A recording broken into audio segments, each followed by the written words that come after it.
revolution is in full swing for Sydney FC. Today they welcome Brisbane Roar to Allianz on a run of 7 matches unbeaten, and with just 1 loss in their last 11. Last week, the Sky Blues blitzed the Wanderers in the derby.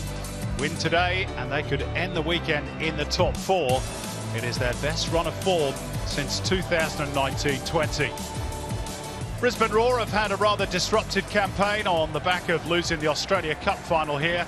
4 different coaches will do that, but they arrive here on the back of a morale-boosting win over Melbourne Victory last week, and knowing a win will take them level on points with Western Sydney Wanderers in 6th as the race for the final spots enters the final straight. It is Pride Round this weekend, of course, as the game celebrates inclusion and diversity.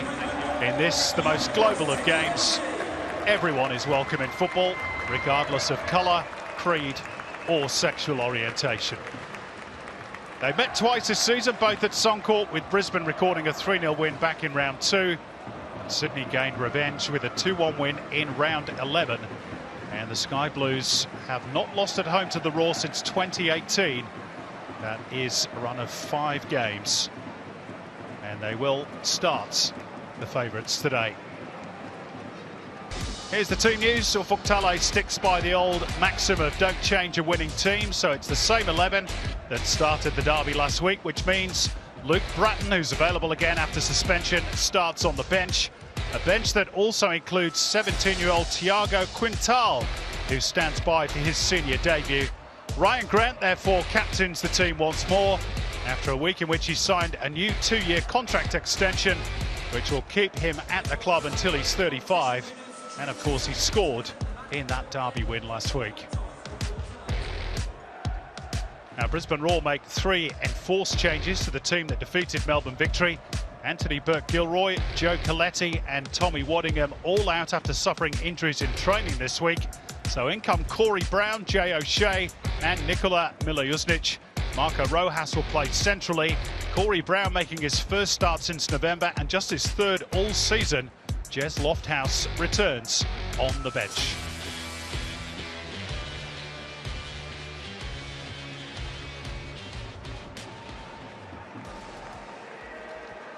There's Jordan Courtney-Perkins, who comes up against his former employers today. 2 spells with the Roar, comprising of 40 games and 1 goal. He scored an absolute bomb in Sydney's last home match at Allianz against Melbourne City. And he's selected for the Olyroos this week for the upcoming AFC Asian Under-23 Cup to take place in April. His teammates Jake Girdwood-Reich and Corey Holman are part of that squad as well. There's Nikola Milouznic, who scored in both matches against Sydney FC so far this season. He has 5 goals and 5 assists all told for the campaign. And he will probably be up against Courtney Perkins, so they will know each other well, of course, from their days with Brisbane as teammates.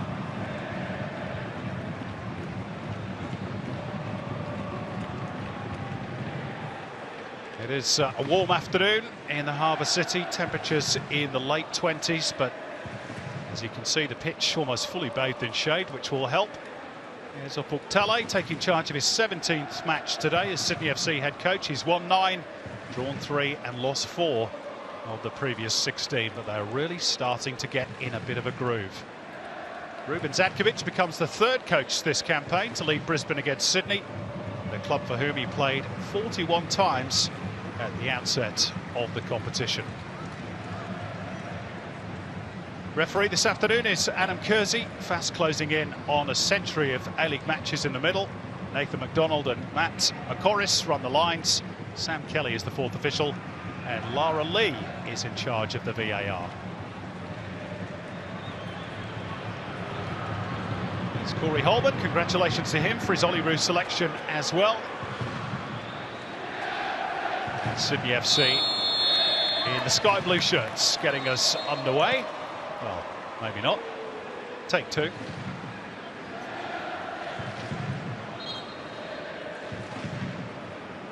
I think we need a new ball.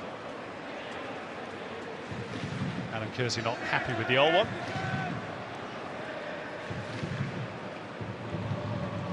So let's try that again, shall we?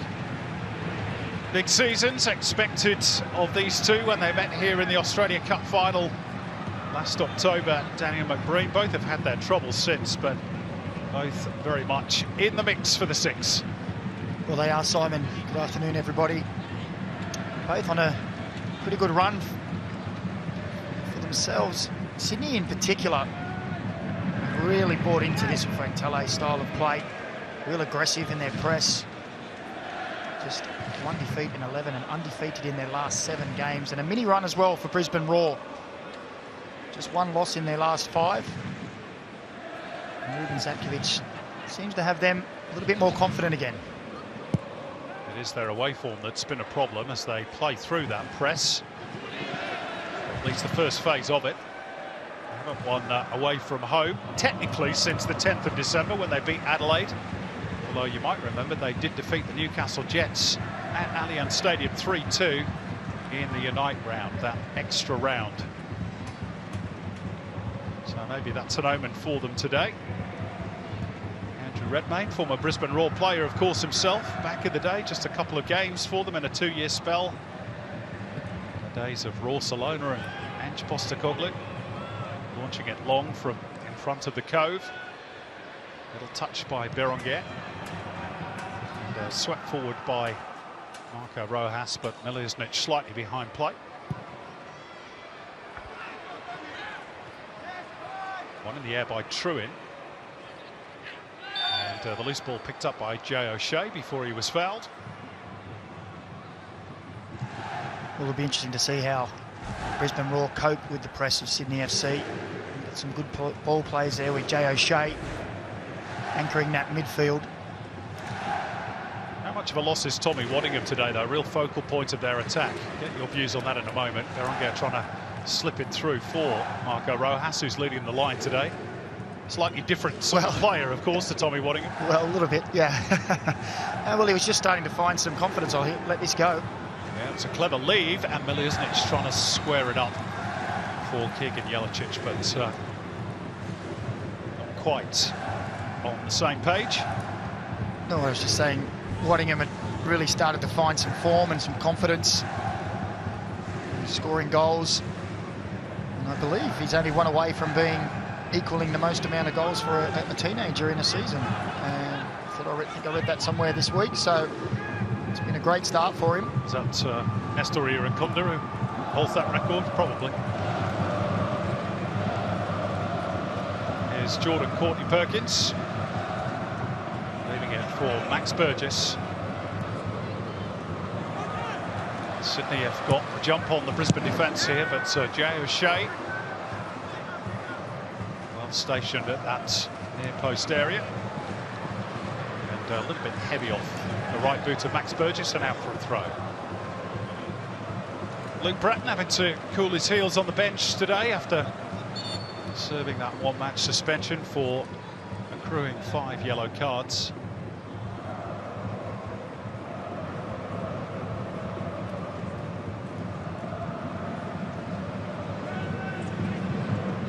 Incidentally, the way the rules work in terms of yellow cards, after 20 there is a moratorium, 20 matches that is. Brisbane have played 20, Sydney have only played 19. So if anybody was on the cusp of suspension wearing sky blue today, then they would incur a 1-match ban if they were cautioned.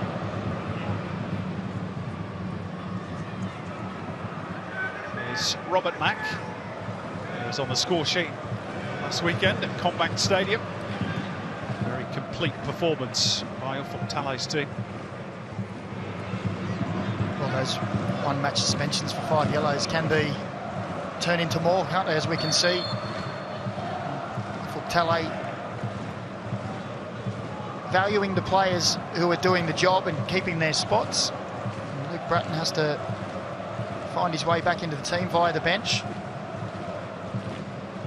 That's what you want, isn't it? Competition for places.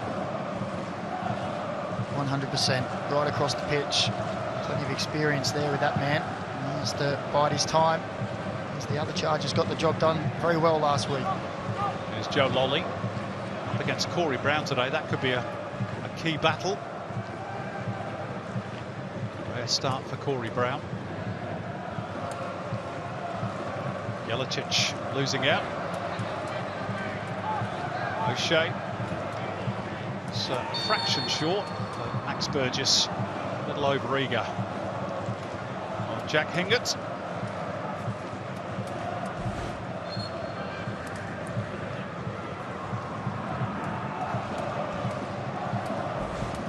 Free kick floated up towards Sydney FC's penalty area. Best of clearances by Lolly. Reset through Berenguer.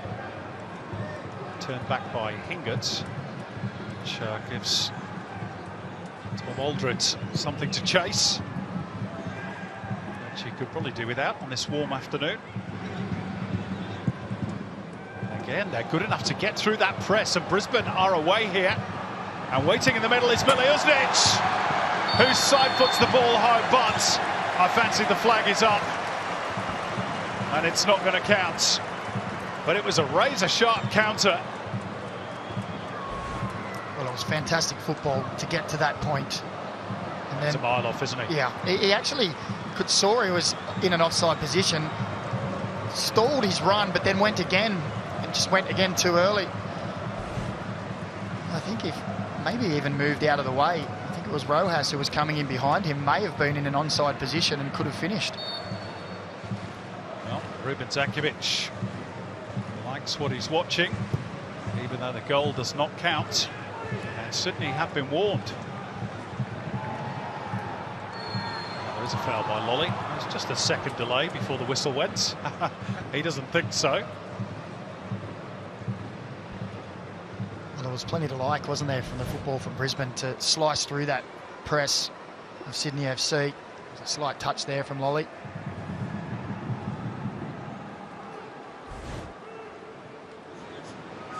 Not very often footballers believe they've given a foul away. Almost never. Marco Rojas making himself busy. Corey Brown holding back his opponent. Anthony Caceres quickly taken free kick by Ryan Grant. Just came off the heel of Robert Mack.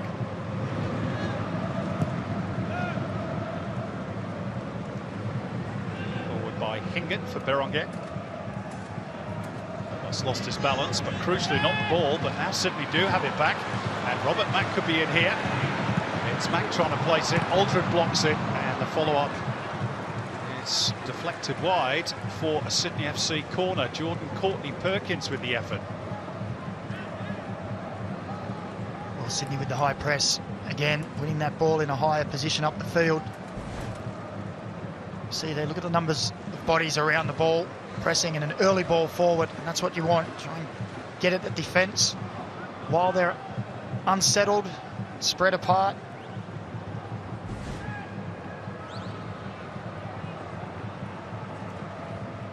So up goes the signal from Joe Lolly. They scored from a corner pretty early on against the Wanderers, of course, last week. Ryan Grant at the near post, and that's where he was positioned once again.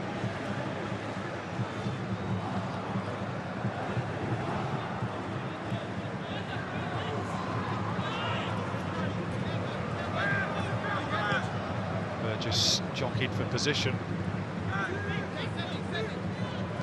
Berenguer's got goal side. And a goal kick off Courtney-Perkins. It's a real measure of their press, Sydney FC, isn't it? That's Courtney-Perkins pressing about 3 metres away from the Brisbane Roar goal line. He's really come along in leaps and bounds this season, hasn't he? Really relishing the style of play. Just got a little shot there, I think, of Tiago Quintal, the 17-year-old, who's the latest one off the Sydney FC Academy production line. Getting his first taste of senior action today.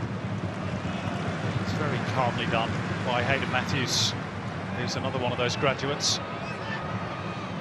Here's Lolly. Burgess, offensive, just trying to help it on towards Courtney-Perkins. Needed a more bouffanted hairstyle to do that.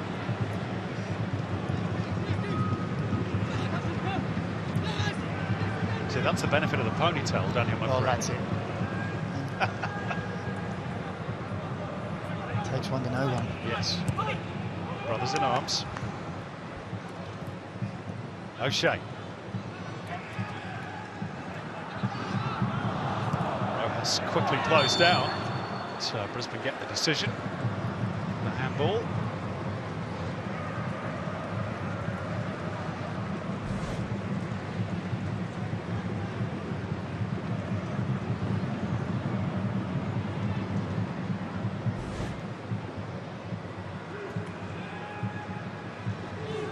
Turned back by Henry Hall. O'Shea available, as he normally is. No other player has had more touches of the football in the A-League this season than Jay O'Shea. Pretty much everything Brisbane do goes through him. He's their top scorer as well this season with 7. 3 penalties in that, I think, as well. 3 from 3. It's a rather casual giveaway, though, by the Raw defence, and Burgess makes good ground. Here's Robert Mackey, has Lolly wide right. Joe Lolly with the cutback, not quite accurate enough for Robert Mack. Sydney will start again through Ryan Grant. And Lolly once more. Burgess. Looking to create the angle for the cross, and he's found it. Needed that intervention at the back post from Jack Hingan. Sydney corner. Well, that's where you want Gomez to be trying to get across the front of his defender. It was a wonderfully worked move from Burgess. He just dinks it to that back post. You see there, he's just hovering behind Hingan. He needs to get across. As soon as you see that Burgess is looking to play that pass, you just got to take off, get your body across the defender. He is good in the air, Fabio Gomez.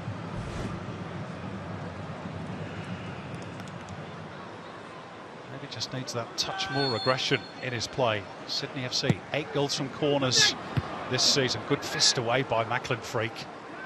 That was a really good punch under pressure. He was surrounded by plenty of players as well, wasn't he? Still there for Sydney.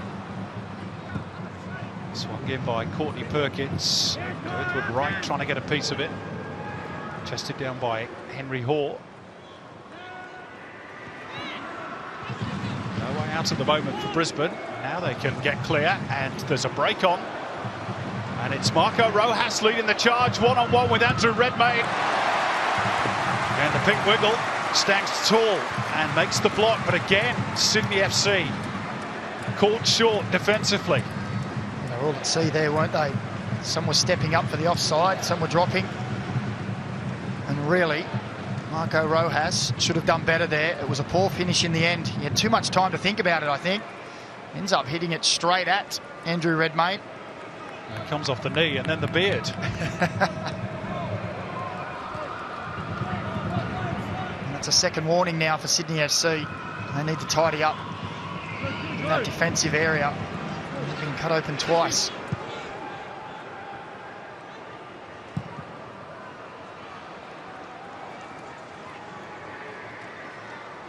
Tactically, what are Brisbane doing right, excuse me, to be able to create those opportunities?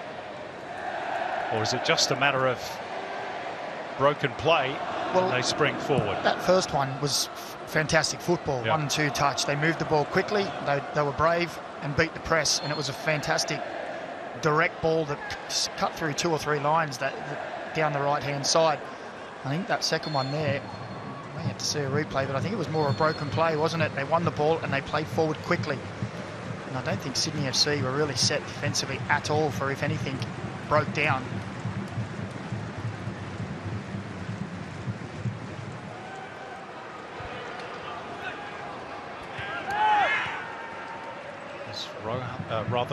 Burgess climbing over the top of O'Shea there. The Irishman believed so.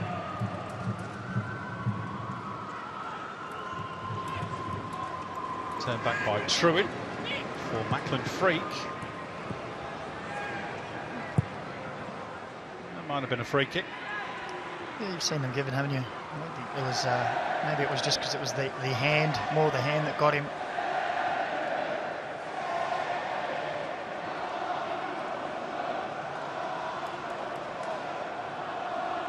That's the quarter-hour mark at Allianz Stadium. Ball getting very tight on Burgess, forcing the turnover. Jack Hingert making good ground. Jelicic had made the run, but wasn't rewarded. Hingert again. Now it's with Jelicic. Nice feet from Keegan Jelicic, and they're in again here. It's Milojusnic. Well, he tried to square it up. Why not have a go? Yeah, again, it was Keegan Jelicic with wonderful feet and the vision. He's got himself 3 assists already since coming back to Brisbane, or coming to Brisbane, sorry. But you're right there, Simon. He's got plenty of time, hasn't he?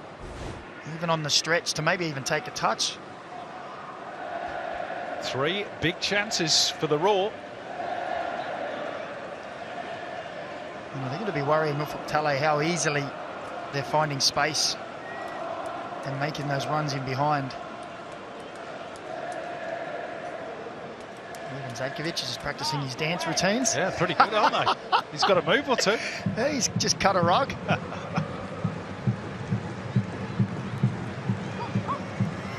Brisbane stats slightly less impressive from corners. It's helped away by Girdwood Reich.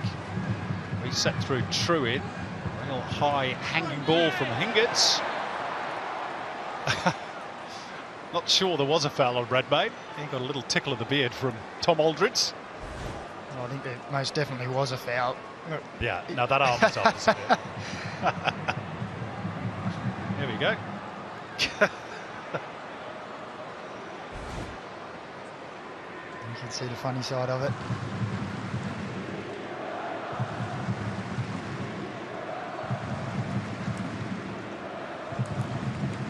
He's a very busy coach on the sidelines, isn't he, Ruben Zadkovic? Kicks every ball with his team.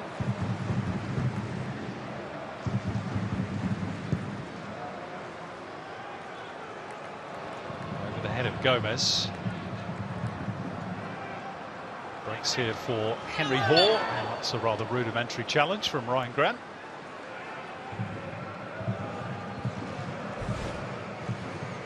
New 2-year contract. Safely pocketed this week. Looks very much as though he will finish his career with Sydney FC.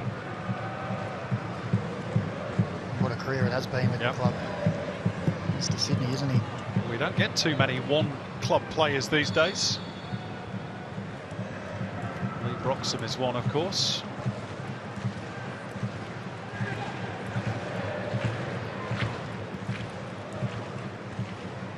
You weren't one of them, Macca. Lots of signing on fees for you. Well, they must have went all to my agent because I never saw them. Freak.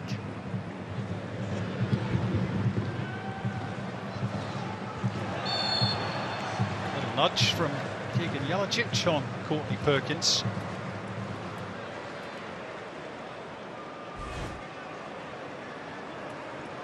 There wasn't much in that, was there? That was enough, though. Just a little shove, wasn't it?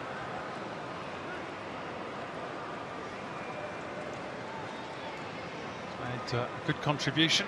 Keegan Jelicic, since arriving back in the A-League, played under Ruben Zadkovic, of course, at Perth last season. 3 assists so far. Just the 1 goal which came against Melbourne City.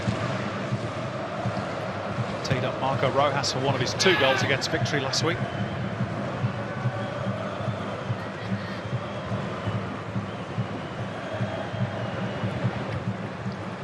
Well, he must enjoy playing under Ruben Zadkovic, because we saw at Perth some very outstanding performances.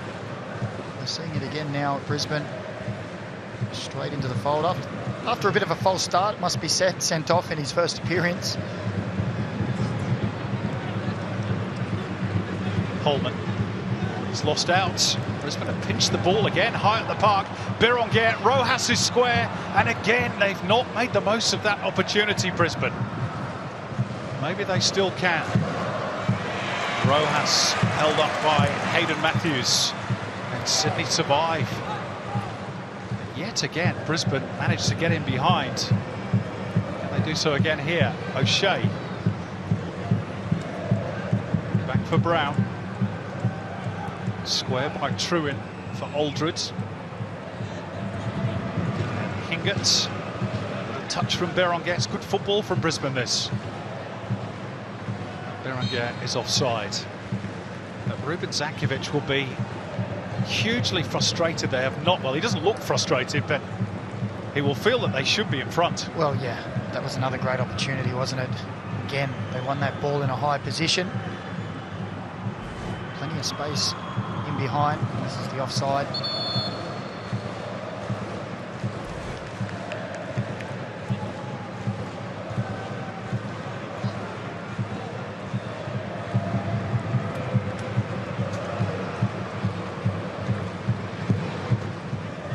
So it looked pretty tight on Florent Berenguer.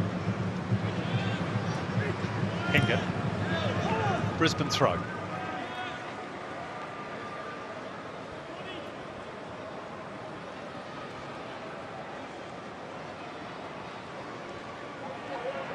Cove and enjoyed their short trip west last week. And come today, no doubt, full of expectation that their team can continue their fine recent run, but Brisbane have had all the good opportunities so far.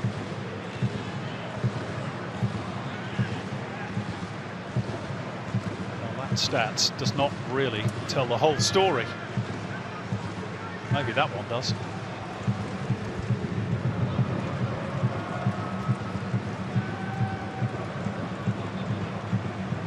You just wonder how many chances Brisbane are going to get. Again, they've won the ball high up the park and they get a free kick. And a yellow card for Jake Girdwood-Reich for that rather crude challenge on Miliusnic. Yeah, that's not the best, is it? And by the way, that's his 5th yellow card. We mentioned the yellow card situation earlier on in the match, and that means he will miss Sydney FC's trip to Wellington next week. Well, that will be a big loss because he has been absolutely fantastic at the back for Sydney FC. Not missed a game this season. And it comes off the back of the foul again of a turnover and a quick break from Brisbane Roar in that middle third. And they're doing it so well. Pressure on the ball, winning and going forward quickly. Well, once we got this little break for the treatment for Nikola Miliusnic, let's go down and say good afternoon to Tristan McManus. Good morning, gents. What a start to this game it's been. I'm a couple of inches here from Ruben Zankovic. It's great seeing him back on the sideline, and for sure he's frustrated, but look, he's living and he's breathing absolutely everything here today. There's a lot of positive reinforcement going to the back line and the goalkeeper anytime they do something positive, which seems strange. Brisbane Roar don't usually need that. They're usually so strong at the back, but just this season they're almost living in the upside down. We're getting there though. I tell you, there's going to be a goal. They should be ahead. Maybe they will soon. Thanks, Tristan.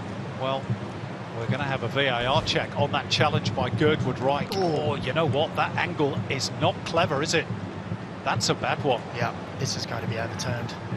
Dear, oh dear. Yeah, I mean, he's very, very late, and he's a little bit too high for me for that to stay as a yellow card. That's an ankle breaker, isn't it?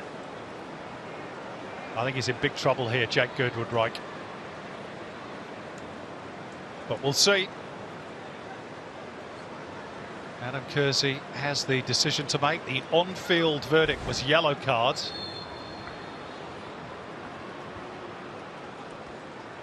Yeah, he's off.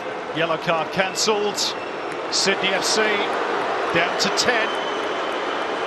And a week that began so well for Jake Girdwood-Reich with Ollie Roos' selection has ended in his dismissal here at Allianz Stadium.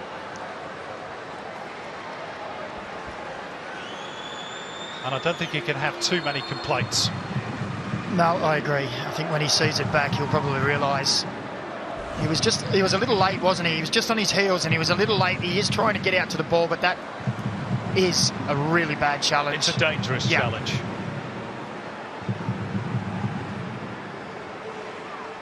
First red card of his career. Well, my lip reading skills are getting better, I think. And I think he said, never touched him, I touched the football. But I think when he sees the footage back, he'll realise, yeah, it was a dangerous challenge. Well,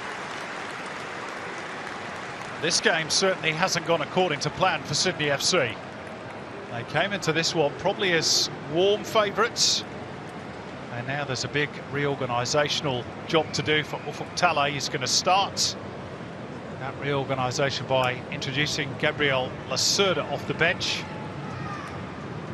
And Max Burgess is the unlucky man who has to be sacrificed.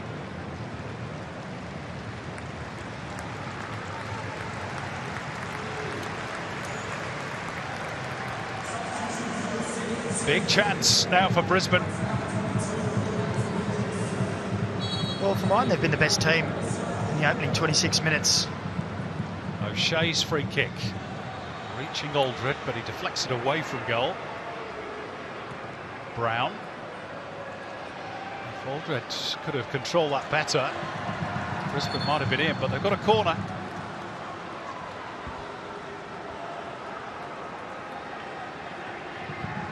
Got a feel for Max Burgess. Blame can be attributed to him. Needs must for Sydney FC. So it's Lacerda alongside Hayden Matthews now in the heart of the defence. And 10 against 11. Here's Corey Brown. Hingert angles it back out towards Hoare. Here's Jay O'Shea to float it. Aldred at the back post, but no real control. And a quick release from Andrew Redmayne. Sydney looking to catch Brisbane with numbers forward from the corner, but easily into the arms of Macklin Freak. I'm interested to see now how much that send-off affects Sydney FC's style. You see Robbie Mack here still looking to press high, but the man down, that's going to make it extremely difficult.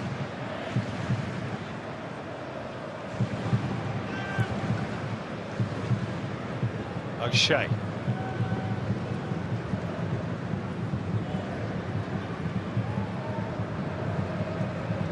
Rojas has pitched the ball back. A lot of traffic ahead.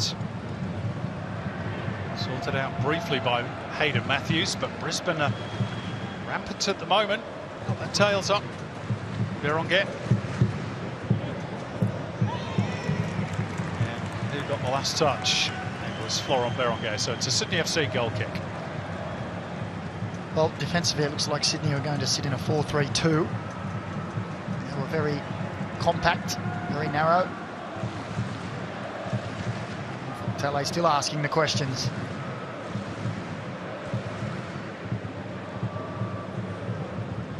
Well, I think when he sees the replay, even the Sydney FC head coach will have to hold his hands up and say that the VAR got that right.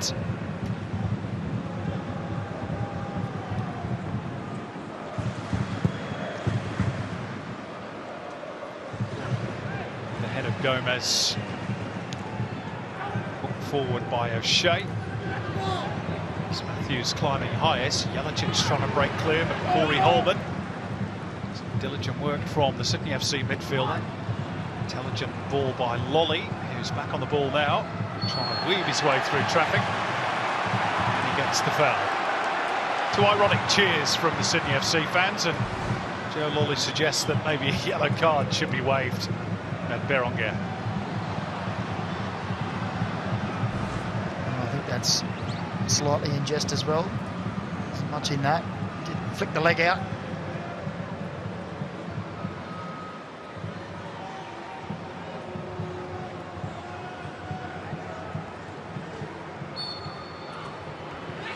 Lolly's free kick drives it flat towards that back post, and Gomez got the first touch. O'Shea the second for the Raw.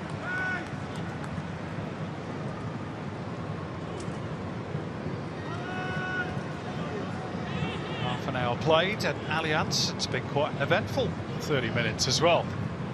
Well, it has. I think the way that Sydney have been playing of late, we all thought that it was going to be Brisbane raw on the back foot. Well, they've had the best opportunities. And I'm sure Ruben Zakovic will be, as he is, very animated, telling them that that doesn't change their game plan. They need to still keep going. Don't settle and think that, well, now you're a man up, you can take the foot off the throttle. You need to move that ball around and really move and the opposition around and use that extra player. There's that ball over the top again, which finds its range in Keegan Jelicic. Still going. Cleverly disguised ball. The cutback from Rojas, surely. It's off the post from Miliusnic. Brisbane so close to taking the lead, as they have been on several occasions. Now the flag goes up. Maybe it wouldn't have counted anyway. Well, what about the ball from Keegan Jelicic? Yeah, you can see there, he's just drifted into an offside position, but that was a wonderful ball. I think Miliusnic will be glad to see that the flag's gone up for Rojas. Played it onto his standing leg, hasn't he?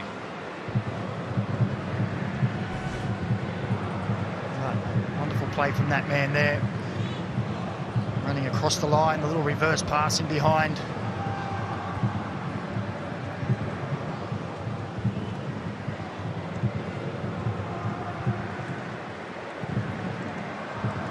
Well, everything in favour of the visitors at the moment, but will they rue some of those missed opportunities? Hingett's being driven back by Corey Holman. Just having a nibble at the ankles of Hingett. He thinks it's unfair. It's a free kick. Yep. And not for the first time the ref's wrong. I agree. You're looking at me like you're expecting me to say... By the look on your face, Daniel McBride, you were going to tell me something different. No, you've got a touch. Defenders are good at playing for those fouls, though, aren't they? Oh, dear. No one would ever know you're a striker.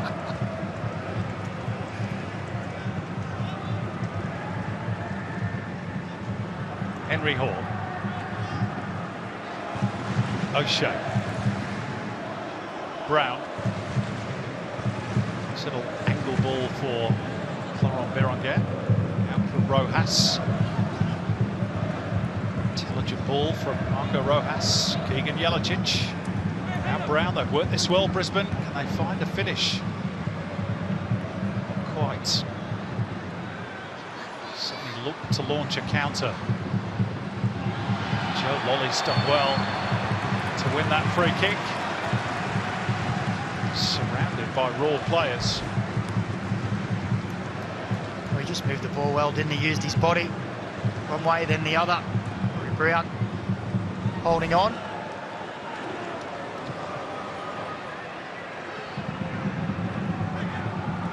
Ball's gone out of play. Sydney FC throw. Truin just worried enough by the presence of Fabio Gomez.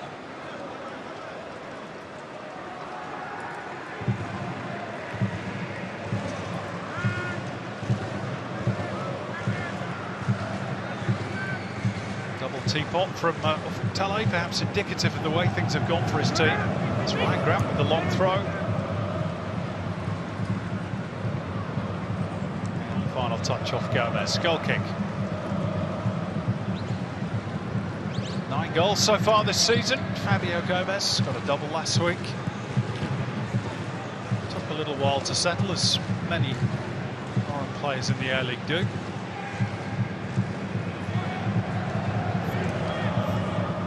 Well, he announced himself, didn't he, in the Australia Cup. And then it just... And particularly against Brisbane Roar in the final. Stagnated a little bit, but he's come good.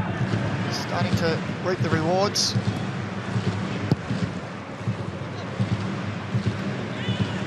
O'Shea. Brown. Went for the early one, and somewhat overcooked it, Corey Brown.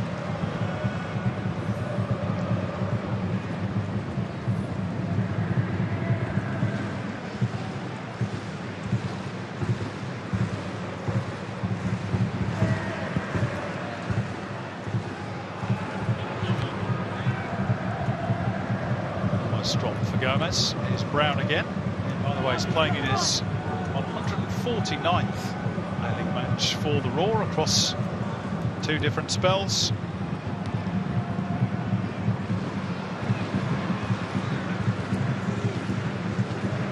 And now Jack Hingert. He's the only man in this team who's out in front of him in terms of games played. Nice switch for Rojas, and it's just beyond the reach of Miliusnic. Another chance goes begging. Yeah, it's just a little sloppy on the pass, wasn't it, from Rojas? Great movement and a wonderful ball from Jay O'Shea. You just think, just tap that across. Just a little sloppy in his execution.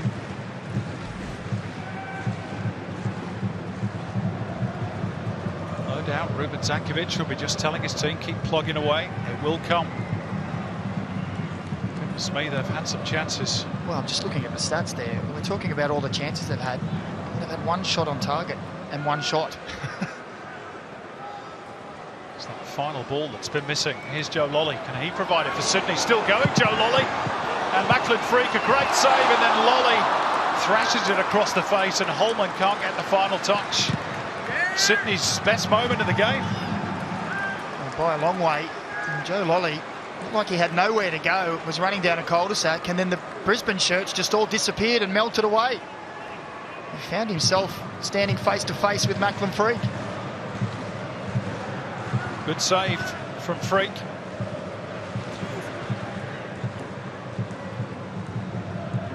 You're right, the Brisbane Roar defence parted like the Red Sea. Or the Orange Sea. Here's a chance for Gomez off the crossbar. 2 chances inside 60 seconds for the home side.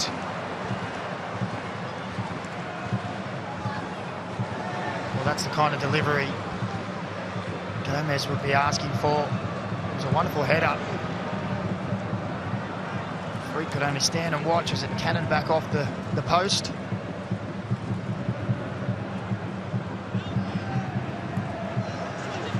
What do we say about Brisbane maybe living to regret missing those good situations?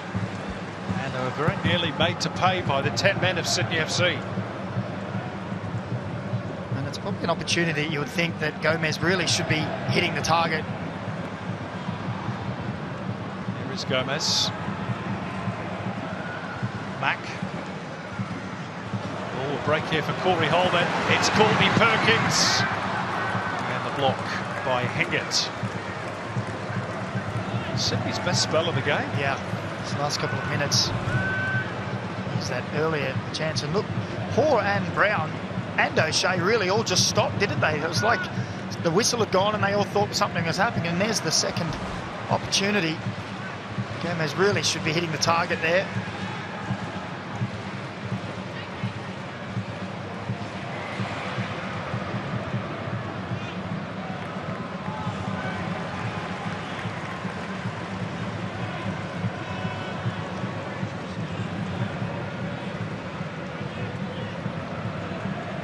Sydney FC are the A-League's top scorers with 37 this season, which is some feat, by the way, when you consider they didn't score a single one in their first 3 games this season. That's how much they've been transformed under Ufuk Talay. And Brisbane Roar have the A-League's leakiest defence in Comp 44. Despite those possession stats, despite the man advantage, could so easily have been Sydney FC with the lead.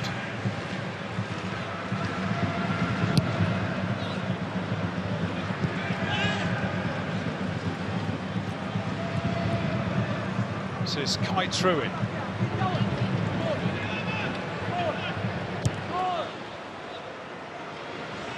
Aldred.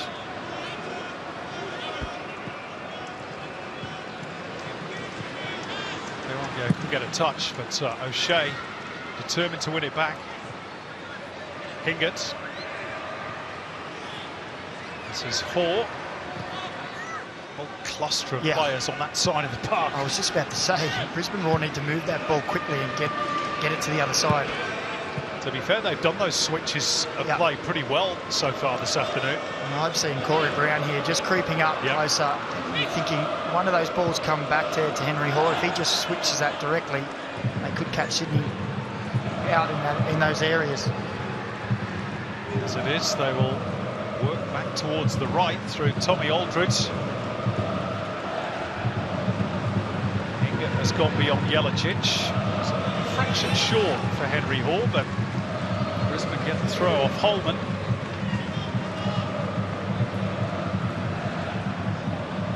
O'Shea.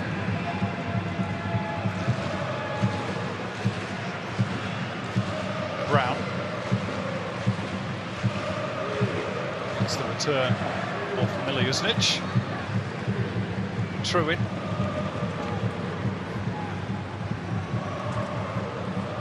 Brown. Patient from the Raw. Well, this is a completely different prospect to what they would have imagined they would have had to do. They would have worked all week on playing through the Sydney press, a high press, and now it's trying to move a concentrated block. O'Shea, bit of room here for Brown. O'Shea. This is tiring work for Sydney FC on a warm afternoon with only 10 players.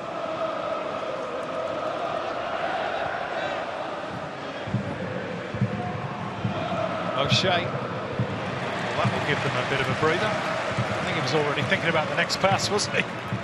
It's not very often you see that from Jay O'Shea.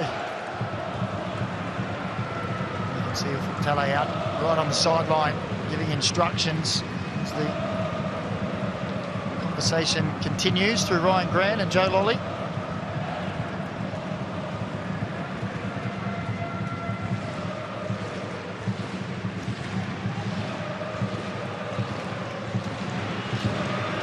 First half of games is where Sydney do their best work this season. They've scored 23 goals in the opening 45 minutes of matches this season. It's more than any other team. They have struck the crossbar thanks to Fabio Gomez. Force one good save out of Macklin Freak. At the other end, Brisbane have spurned, well, 3, 4, maybe even 5 good chances.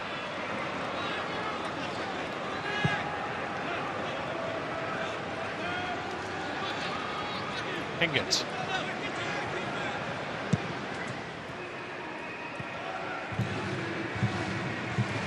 This is Hall, continuing in that more central role, which is a position he's played now for the last 3 matches, including today. Jelicic.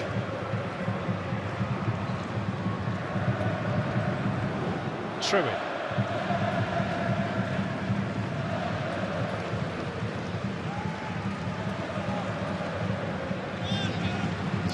Quite high defensive line. Now they will drop a little bit.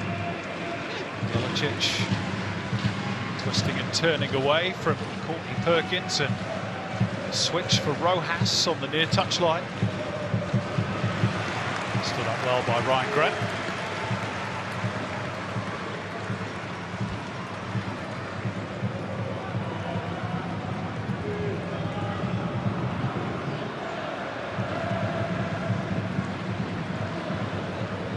In the absence of Tommy Waddingham, that front 3 for Brisbane have rotated reasonably well as we head towards half-time. Particularly Rojas and Miljusnic. We've seen Rojas drift out to this left-hand side just on this occasion, just to prove my point. He's got better of Corey Holman. Rather Joe Lolly, I should say. Oh, that's so tenacious, winning the ball back. He still might get a chance. Eventually, Hayden Matthews scurries the ball behind for a Brisbane corner. Well, he just burrowed his way through a few Sydney defenders, didn't he? He's there, gets the shot away. Matthews stays big.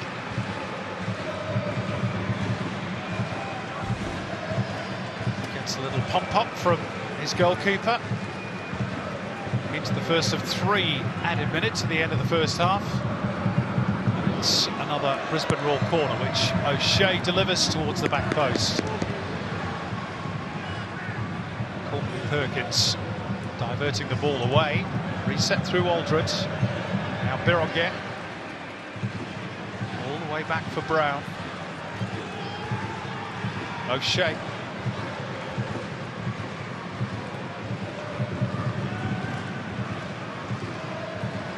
Ball out for O'Shea. Looking to swing the cross and it's got a good tail to it, but the whistle has gone against Tom Aldred. Wasn't a bad delivery though, was it? That was a good ball to that back post area. Tom Aldred just with the shove before the ball arrived.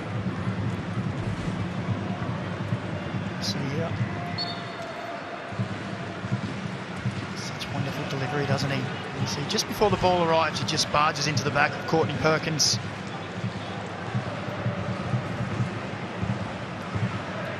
He ever scored 2 goals in the competition. Tom Aldred, last against Perth in February 2023. But mystery perhaps why he doesn't score more, because he is a big threat, particularly at set pieces. A bit like Marcelo from Western Sydney, seems to win a lot of headers from corners, but not too many go into the back of the net. Here's Corey Brown. Places it out in front of Miliusnic, who we know is quick.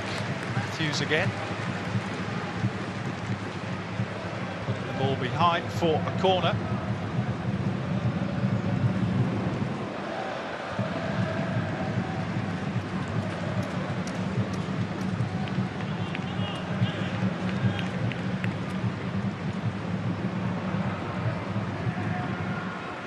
Ball's 4th corner of the first half. Comes with the whistle imminent. O'Shea again looking for the back post. Redmayne's fist away. Again, probably exactly the right amount of distance that he wanted. And of course he says that will do. A very eventful opening 45 minutes at Allianz Stadium, headlined by the dismissal of Jake Birkwood-Reich for a foul on Nikola Miliusnic, who's been involved in some of those really good attacking moves for Brisbane, but just the final ball missing for the Roar. At the other end, Fabio Gomez struck the frame of the goal off the head, and Joe Lolly forced one decent save out of Macklin Freak. And the 10 men, though, will be glad of the break. At the interval, it is goalless at Allianz Stadium. Sydney FC 0, Brisbane Roar 0. We're off to a quick break ourselves. On the other side of it, Tara will be back with the team to give us their thoughts on the first half. Don't go away.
experience. A teacher of all things. It's what makes you, you. And it's at the heart of every Macquarie University degree. It means you can combine virtual and on-campus learning and personalise your degree. It means courses co-created by industry leaders and degrees with inbuilt internships. When you're powered by our collective, you get the experience you need to get ahead. That's you to the power of us. Macquarie University. You could say traders are like music conductors. Orchestrating the soul of instruments, overseeing every movement. Making order, staying on tempo, with perfect precision. Greatness requires great tools. It's your show. It's our training. In celebration of diversity and inclusivity, the A-Leagues is proud to continue its Pride celebrations this weekend in Australia. We thank our fans for your continued support to help make football accessible, inclusive and safe for everyone. Just think of what we could do. Remember I was born in Australia too.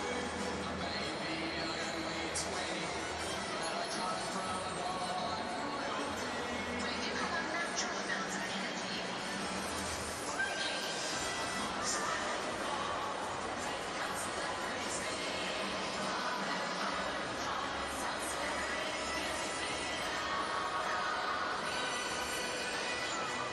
Liberty Homelands, it's different. The evidently leaders, the go-getters, it's the creatives. So if you're a free thinker, you'll be right at home. Liberty, lines for free thinkers. Liberty proudly supports the A-Leagues, the free thinkers, the game changers and the goalkeepers both on and off the field. Bring your lending dreams to life with Liberty. Loans for free thinkers.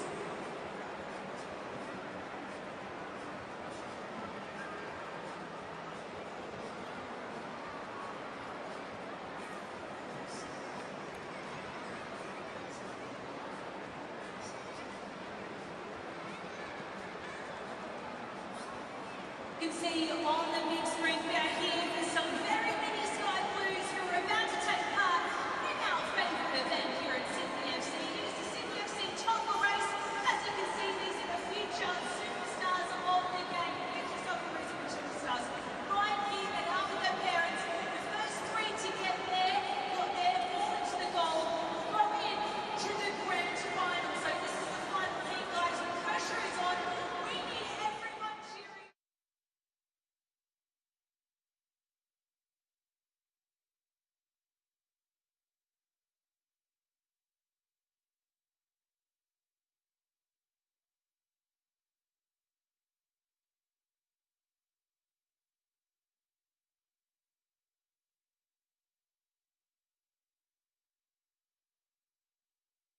Take it to the top. Yeah, take it to the top. Take it straight to the top.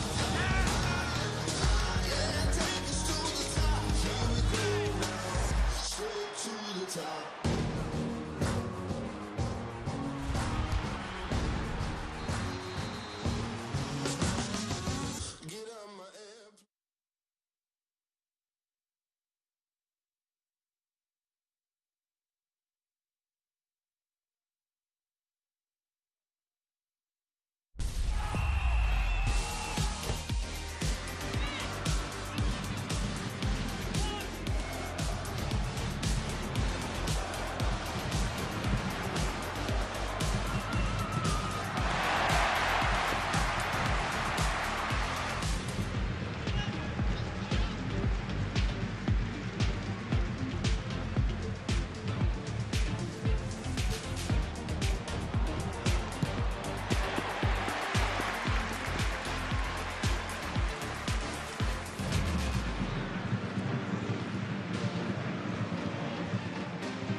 This year's Alex Tobin Medal is brought to you by Isuzu Ute, awarded to the best player of the season as nominated by the Paramount ANZ football team. The winner of the prestigious award will receive $10,000. Plus, the Isuzu Ute Alex Tobin medalist will nominate a junior football club of choice to win a brand new, top-of-the-range Isuzu D-Max or 7-seat MUX to be announced during the grand final. To stay in touch with the leaderboard, tune in for weekly updates at your home of football.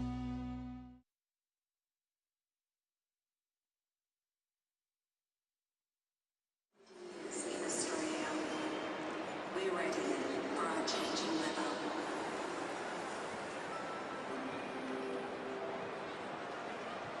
Alright guys, check out the big screen now and quickly scan this QR code because it's time to get some more zeros in your life. Australian owned Allianz Stadium's official lottery partner, the lottery office is offering everyone here their first international lottery ticket for free. That's right.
Get ready to drive down to the Isuzu Drive Camp coming around the stadium now. Show us how you would get out driving an Isuzu D-Max or MUX. As you can see, those kids on the big screen are having a great time. You've seen all the mini D-Max, and now it's your chance to drive it with your mini-me. Show us your mini-moves. This is all thanks to Isuzu, our great friends. When you see yourselves on the big screen, give us your big dance moves. And of course, a big happy birthday to little Brad for the other day. Find the balance between excitement and adventure in the 7-seat Isuzu MUX. Go the right way.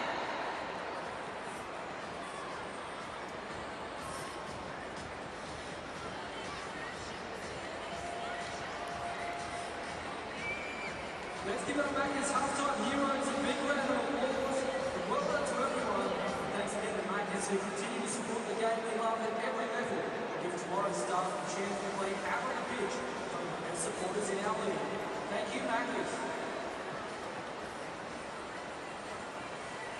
Spectators must comply with the A-League's terms of admission and the venue's conditions of entry. The A-League's Professional Footballers Australia and Football Coaches Australia are taking a stand against online bullying in Australian football. There is no place for racism, abuse or hate in our sport. Play it fair.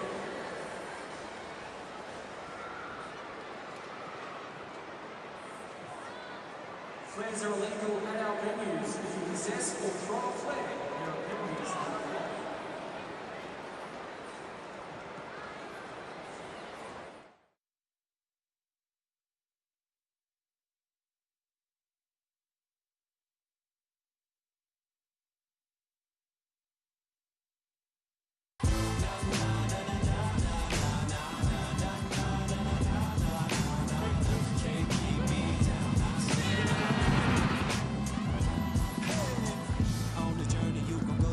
Type of things. Don't be stressing about the money or the diamond rings. When the world feels like it's all crumbling, don't be tripping, don't get caught up, don't be stumbling. You can't stop now.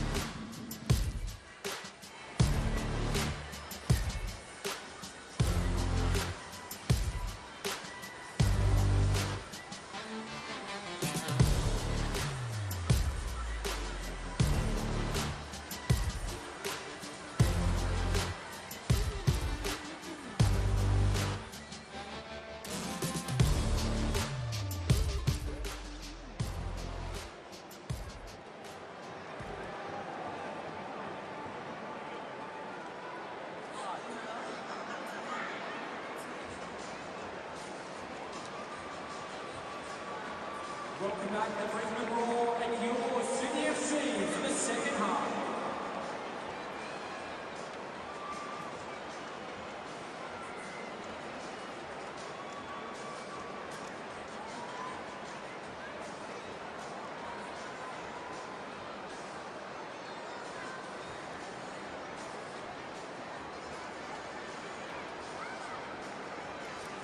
Substitution for Sydney FC. Replacing number 9, Fabio Gomez. And he's number 26, Luke Bratton.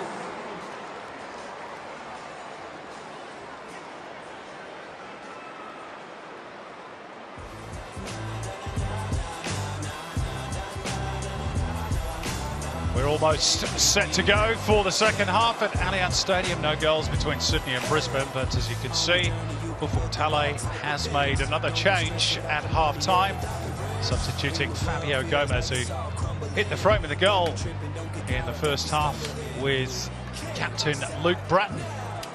So whether that means that Robert Mack moves into a more central striking role, we shall see. Sydney, remember, down to 10 after the first half dismissal of Jake Girdwood-Reich, and it is Brisbane who get us back underway. One thing that we can almost be certain of, Daniel McBreen, given that Sydney have kept only one clean sheet all season and Brisbane Roar only 2, we should get some goals in the second half. Well, let's hope so. That's what all the fans want. I'm just wondering if that's just a precautionary change for Gomez, just saying, well, we're down to 10 men, you're going to do a lot of running without the ball. To rest you up for a further cause down the road.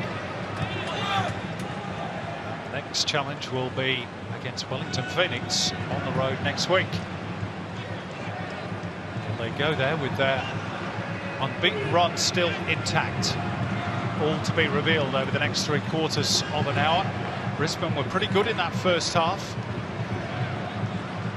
Just the final ball missing, or in some cases, the finish. This is Jay O'Shea looking to lift it over the top for that run of Corey Brown. It's just beyond him.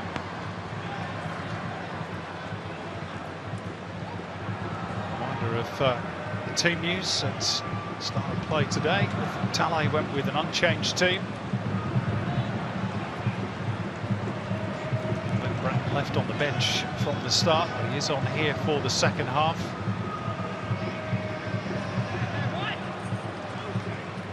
Brisbane without 3 key players today. Anthony Burke-Gilroy, Joe Coletti and Tommy Waddingham all having picked up injuries. So Corey Brown, Jay O'Shea and Nikola Milojevic in from the start. And Ruben Zakovic yet to make a change off the bench. Sydney look to launch an attack. Will it find its way through to Lolly? It does. And he's got support here from Jordan Courtney-Perkins. Further behind is Caceres. Good try. Well, I thought that was flying in the top corner there. Great start to the second half of Sydney FC. Anthony Caceres, we've seen him thunder them in from that kind of distance in the past. He just opens himself up, has a look. Just a little bit too much curl on it.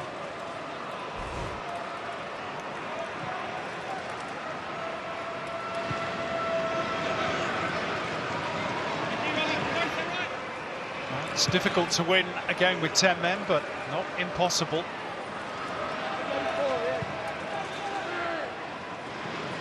Sydney have got a lot of confidence from the run that they are currently on. They have scored multiple goals in 9 of their last 11.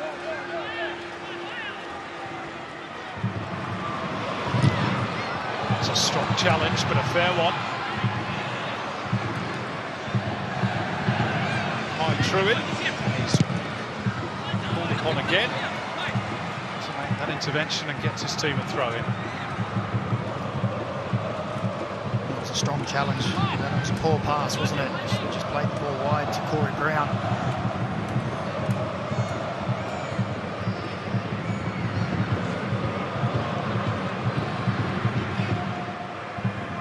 Corey Holman, left trailing in this week. This is Jelicic. Hingett. No way through, and Courtney Perkins jabs it forward, and Joe Lolly is away. Has Mack in the middle. Took a heavy deflection which favoured Macklin Creek. Well, it's good positive signs from Sydney FC in the opening few minutes of this second half.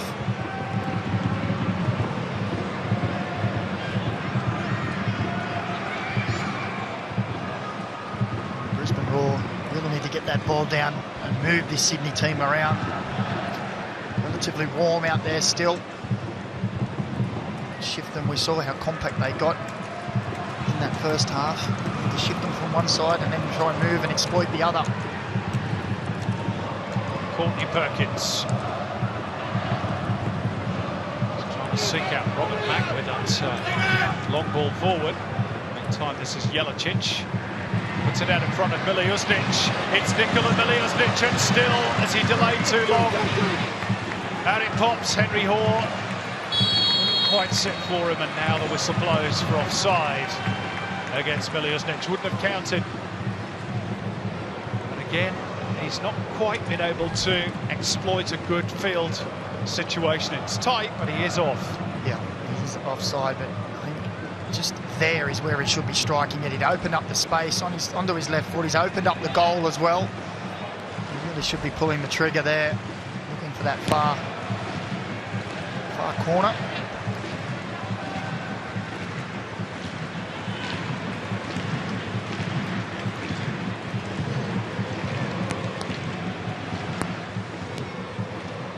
Sydney FC attacking the Cove end of the ground in the second half.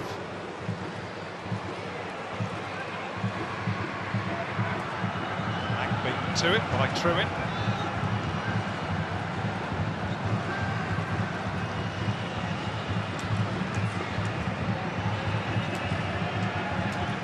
Sydney trying to press as best they can with the 10 men, and they have pinched it.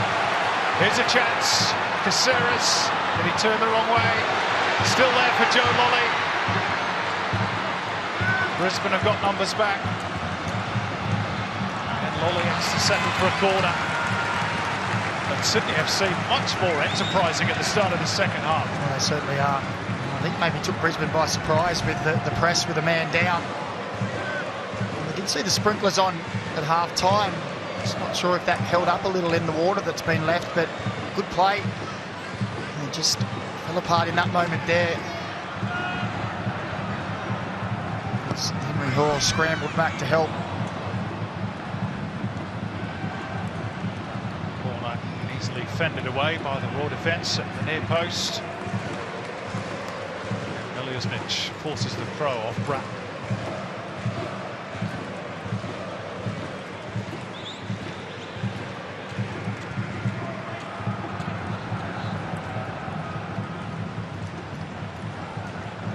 All building nicely for the grand finale at Allianz, even though there's no goals. So Freak going route one, and it might pay off. Big chance here. And again, they can't take it. This time, Keegan Jelicic, the guilty party. Really getting hold of his shot at all. Well, I don't think he got hold of his first touch as well as he would have liked either. You see here, it's very tight. It's a good ball.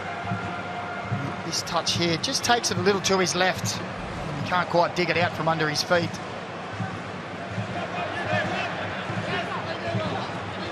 It's a game that has threatened goals at both ends.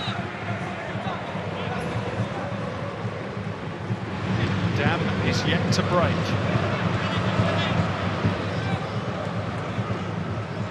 Aldred. Hingett.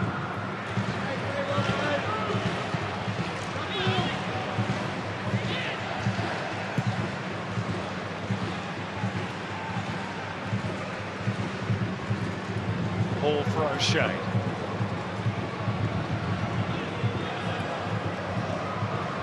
Aldred for Truin.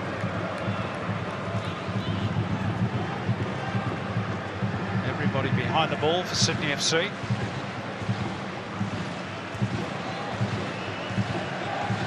Truin turning back out. for Hall. Drives it crossfield for Hingerts. Top of the box, Henry Hall. O'Shea to hang it up. Now comes Redmayne. Comfortable take in the end.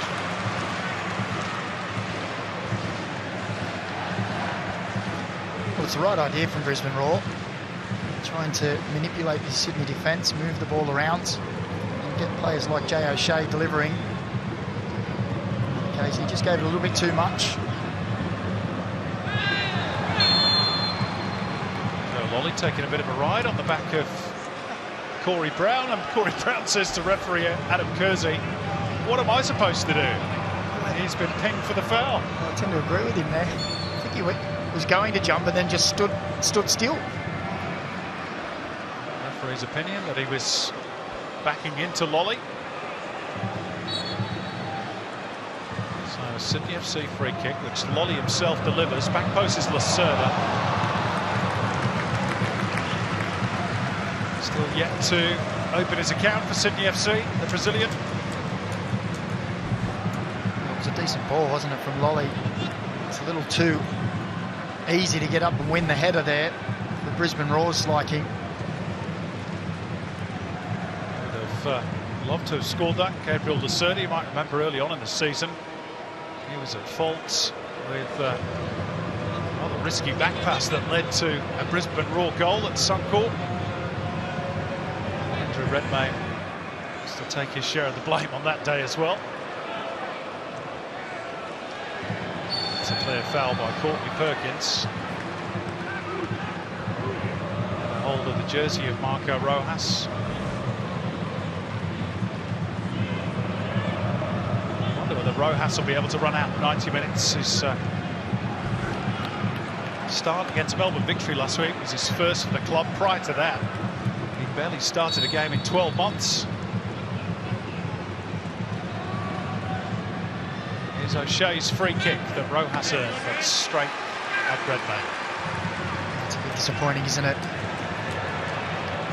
A bit cheeky from Tommy Aldridge, which Redmayne doesn't appreciate. And then he hightailed it out of there, didn't he?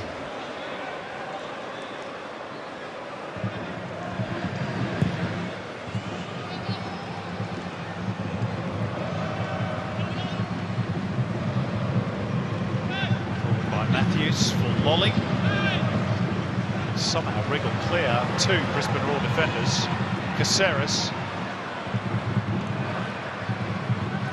Holman, Robert Mack trying to take the ball in his stride, and one or two believing that Kai Truin cut across his line there. Adam Kersey not interested. I just wonder if Adam Kersey doesn't give the foul because he's saying that Mack doesn't have control, but for me he's clearly impeded and fouled.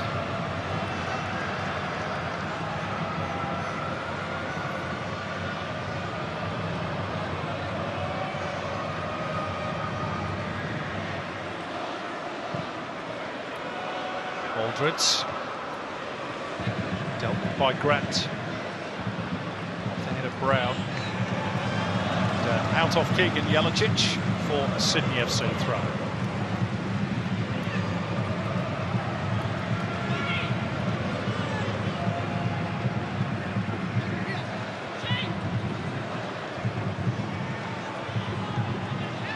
Bratton forward by Holman. Mack couldn't steady the ball and bring it under his control. Instead it's Henry Hall. Just a fraction too high that for Jelicic, who then held back Ryan Grant, and the crowd are baying for a yellow card for that as well. Still irritated, of course, by the sending off of Jake Girdwood-Reich in the first half. Nothing forthcoming.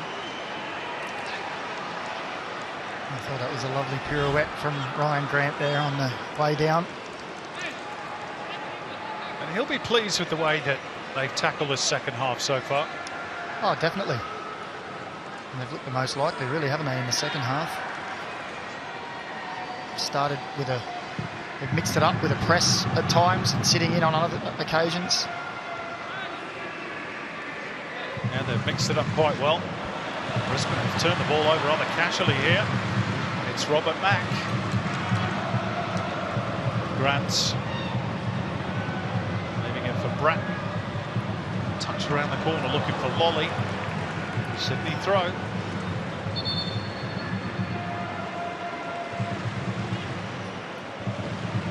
And a change for Brisbane. Florent Berenguer to be replaced by Jez Lofthouse, who's had his injury problems this season.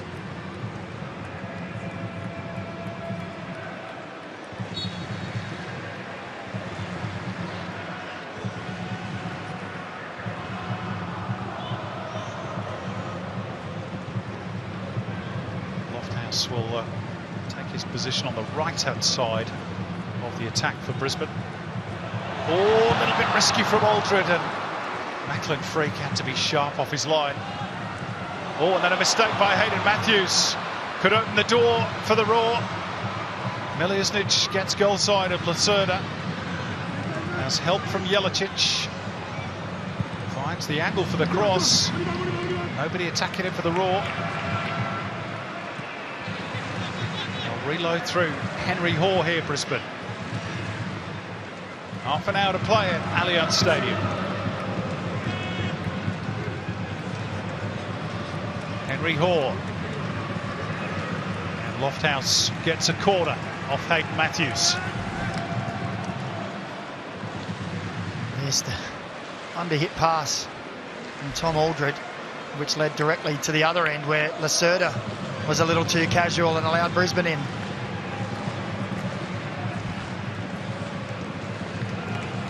Macklin Frick was quick to spot the danger.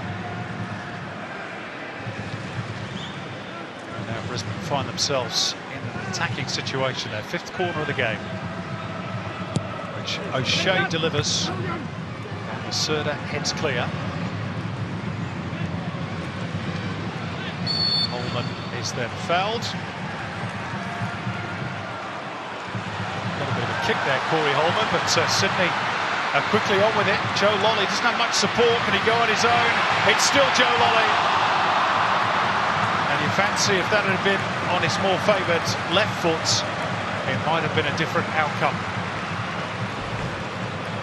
It was a great early release. Corey Brown was 1v1. Managed to guide him onto that right foot, which is the least dangerous of the 2 feet of Joe Lolly. He just gets under it, doesn't he, as he tries to get the power.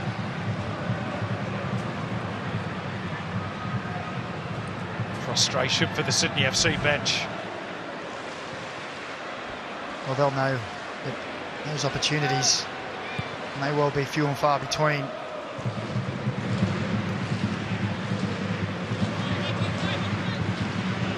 They do still have a bit of youthful energy on the bench, though. Jaden Kucharski, Mitch Glasson, and of course the 17-year-old Tiago Quintal. There's an attacking midfielder as well. Meantime, easy pickings for Redmayne. Yeah, the Brisbane crossing in the second half hasn't been the best, has it? They've got themselves into some good positions to get some good balls in. Just been a bit overhit.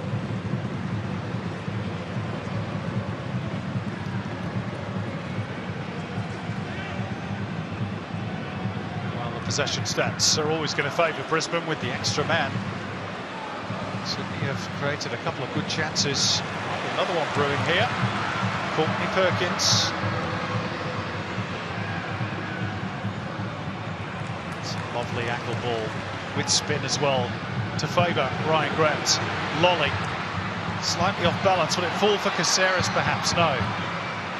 Courtney Perkins wins the ball back for Sydney.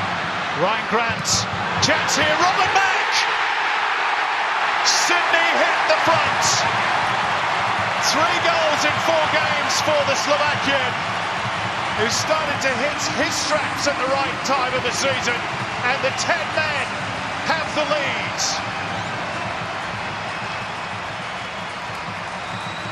Well, credit Jordan Courtney-Perkins here. The left back is the one who wins the ball back on the right-hand side. As the ball bobbled around on the Harvey Norman replay, have a look here, it pops out, there he is there, Jordan Courtney-Perkins, look at him, tussling, winning the ball, and then it's composure from both Ryan Grant and Robbie Mack to set Sydney FC in front, but it's the work here, look at that press from Courtney-Perkins. Wonderful football, lots of pressure, and then the composure. Robbie Mack has a touch, has a look, and Sydney FC, you have to say, have deserved the lead, particularly on this second half performance. There'll be question marks around the defence from Brisbane. He's got the time to take a touch, pick his spot and put it away. There were plenty of white shirts around. And that's what it means. Well, you sense this was a game that had at least one goal in it. And it's Robert Mack who has provided it. It's still a long way from the finish line, though, and remember, still a man down, but they've given themselves something to defend. The question now is, do they defend, or just keep playing the way they have been since the resumption? Here come Brisbane looking for an immediate response. Rojas has to turn back out. Held up by Corey Brown, and I think that might have just glanced off frame of the goal from Jess Lofthouse. And I think the word is few from Andrew Redmayne. Well, I think you're right there. I think it does catch the outside of the post. Got up well, yeah. I don't know if Redmayne was going to get there if that was the other side. So an almost instant reply.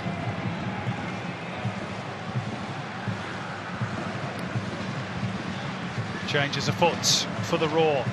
Ayol Majok and Jonas Markowski standing by, two attacking talents who've done well off the bench for Ruben Zankovic in the last few weeks. Some fresh legs as well, just to start running at defences, particularly with Majok. I'm sure the remit for Markowski will be get yourself in and around that box. Which is what they're trying to do here. Corey Brown's delivery, Henry Hoare, 1-1. Very tidy finish by Henry Hoare, who has his first goal for Brisbane since November of last year. And the Sky Blues lead was short-lived. Well, they had an opportunity not long ago on the Harvey Norman replay. You'll see that Henry Hoare just ghosts in. The ball goes between the two lines of Sydney FC defence, and he just strolls on in between everybody. Nice play from Corey Brown. He has a look, and there he goes, straight through the middle, cool as you like, and tucks it away. Well, they weren't down for long, Brisbane Roar, and they have come back straight away. Nothing Andrew Redmayne could do about it. Well, it is Henry Hoare's fourth of the season, and three of them have come against Sydney FC. He scored a double in the 3-0 home win for the Raw at Suncorp back in round 2. And what did we say about those clean sheets for the two teams? It's going to be none of that for either today. Andrew Redmayne has been stuck on 49 clean sheets for Sydney FC for some time now. And coming into this round, this weekend, these two teams were first and third in the shots on target as well, so plenty of action in the goal mouths.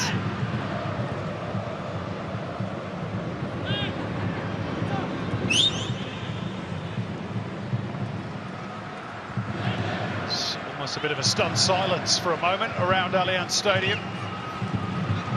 They've worked so hard, Sydney FC, to get themselves into that position.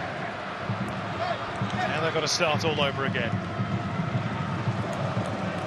It just seemed to come so easy for Brisbane, wasn't it? Spoke about how they need to move that ball and switch the play. Well, Corey Brown was in that advanced position. You can see him out there again now, asking for the ball. Shea, 2 assists and 2 matches for Corey Brown. He played on the equaliser for Jonas Markowski last week in stoppage time against Western United, justifying his inclusion from the off today.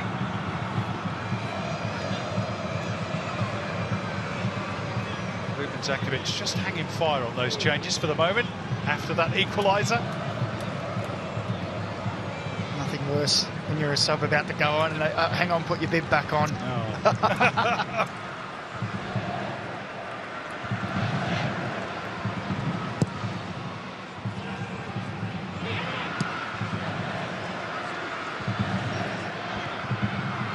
the game back in the balance with just over 20 minutes remaining at Allianz.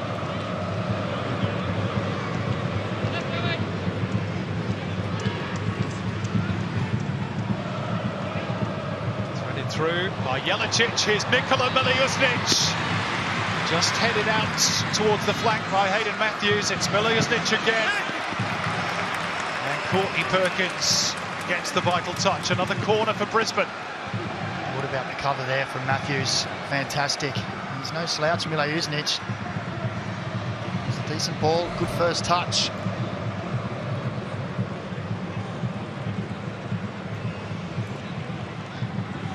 Enough to force him wide into those areas.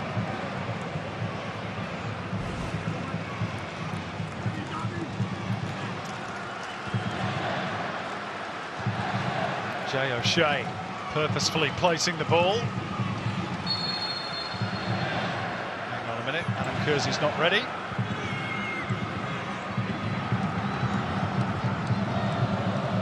Keep your arms down. This the instruction to Tom Aldridge. Shea's ball in, and it goes over everybody. Brown to relaunch, and Redmayne to claim at the second attempt.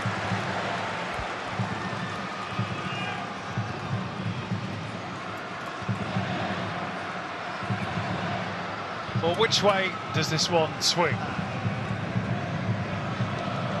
I don't have my crystal ball with me at the moment. You are Mystic Macca.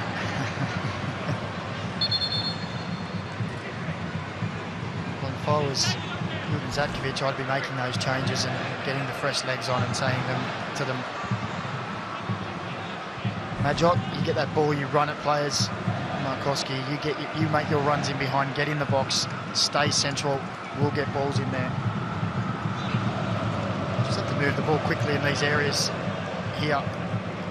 Move the ball, try and draw Sydney into one area, as we've said, or maybe even draw them centrally and then get the ball into those wide areas and get balls into the box. You can see how compact and narrow Sydney FC are. Yeah, you could almost throw a blanket over all of them. Yeah. Just so much opportunity in those wide areas. Hingerts. Good interchange involving Jelicic. He was then blocked off by Courtney Perkins. He's going to go into the book. Just his second caution of the season.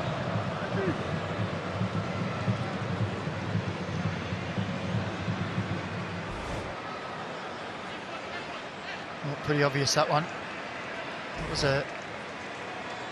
what was looking to be a dangerous position for Brisbane. Still could be. Jay O'Shea's free kick. It's a good header away.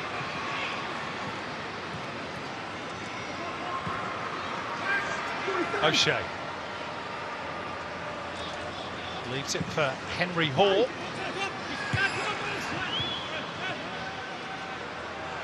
Brought down by O'Shea. Miljusnic. O'Shea out to Brown. They miss out Jelicic this time. Bratton got a foot in. Joe Lolly drawing contact. And a yellow card for Corey Brown.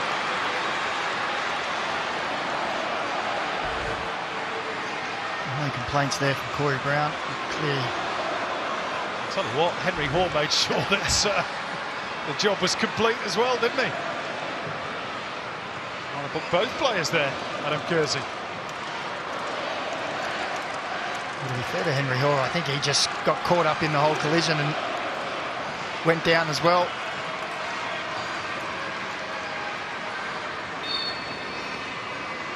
You can almost hear Tale's brain working overtime, trying to find solutions.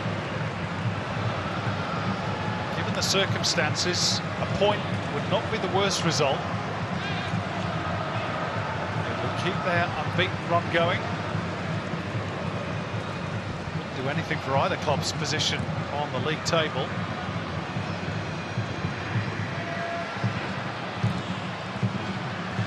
Swept forward by Truid. Turned by Lacerda. Let go by Hingert.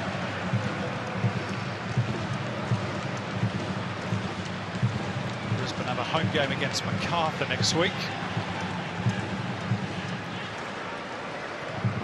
Will be followed by two difficult away trips, Wellington and Western Sydney Wanderers.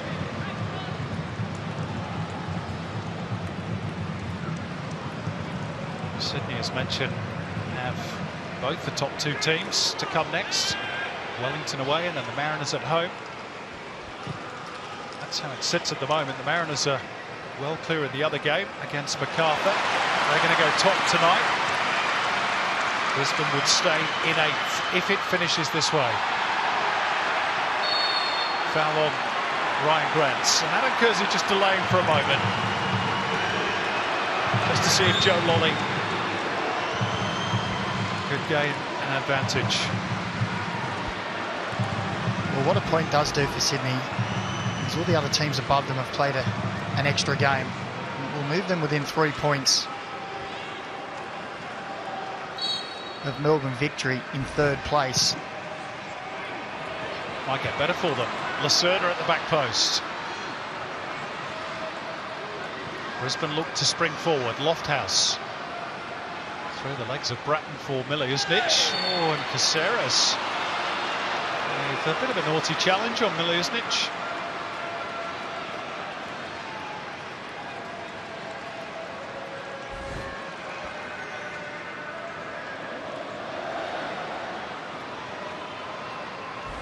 To get out of harm's way, didn't he, Nikola Miliusnic? Nothing in that really, just a little bit late. Now Brisbane are looking to make those changes. Next break in play, we're going to see Leon Majok and Jonas Markowski. Meantime, Lofthouse, good block by Courtney Perkins, who might have just tweaked a hamstring there. Well, they needed to block it too because Marco Rojas had found himself free right on the 6-yard box. With those changes, Marco Rojas still finding his way back to full fitness, of course. Some good opportunities, particularly in the first half. He takes his leave to be replaced by Ayon Majok. And a similar story for Nikola Miliusnic really tonight as well. Got into some really good positions. Able to add to his 5-goal tally so far this season. So Jonas Markowski is his replacement. Well, they both had chances, didn't they? And to either create something for a teammate. Here's another look at that block from Courtney Perkins. Yeah. Something went twang. Work back for Hingert on the top of the box. Up and out by Holman. And the 50-50 one by Bratton, who's in position for the return. And Sydney could be away here. Lolly couldn't quite reach it. It was a stretch by Truitt. Referee says he won the ball. Joe Lolly disagrees quite strongly. Well, my first impression was he got the ball as well. There's another look. It was a stretch, wasn't it? Yeah. Truitt gets back. Kicks the ball into Joe Lolly, which sends him over.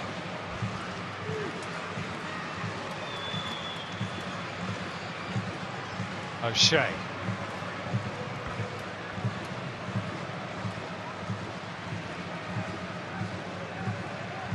Henry Hall, scorer of that equalising goal. On the way back for his goalkeeper. Truitt. Aldridge. nothing ball from Tom Aldred, and Lacerda is able to carry it forward.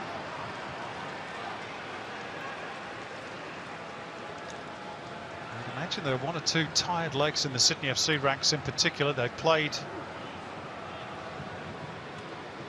well over 50 minutes now, a man short.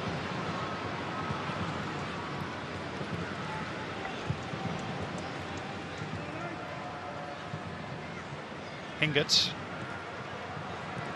O'Shea, Hoare with space to turn. Wide right is Lofthouse, blocked by Courtney Perkins.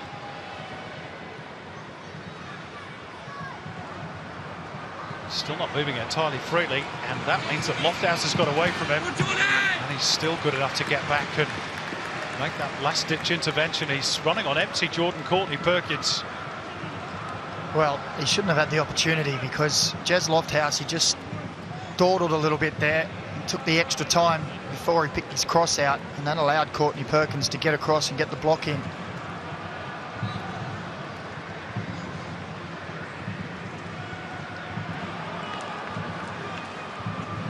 Sydney are preparing another change, but it's not going to be Jordan Courtney Perkins we're hearing. Robert Mack, the goal scorer, to make way for Mitch Glasson. That to come. In time, Adam Kersey again is not happy with something.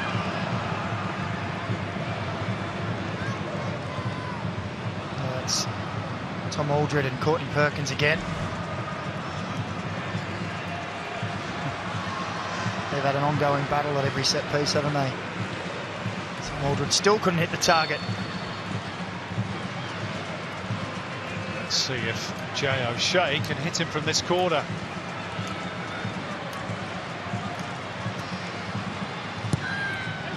And it comes. Oh, a good save by Andrew Redmayne to deny Jess Lofthouse, I think. The whistle has gone anyway. It was a real reaction stop from Redmayne to just push it away, and Majok couldn't react quickly enough to divert it goalwards. It was a good header, wasn't it? It just came a little too quickly to Majok for him to get his foot up and over it quick enough. There's that change for Sydney. Teenager Mitch Glasson on for the veteran Robert Mack, who got his goal tonight. At the moment, does not look like it's going to be the winner. It's definitely not going to be the winner. Scoring for a winning team. Markowski scrapping for the ball with Matthews, who won out. Caceres. Glasson. Fresh legs, full of running. Still there for Caceres. Courtney Perkins. Caceres with a cross. Always favouring Macklin Freak. A bit of spark off the bench for Sydney.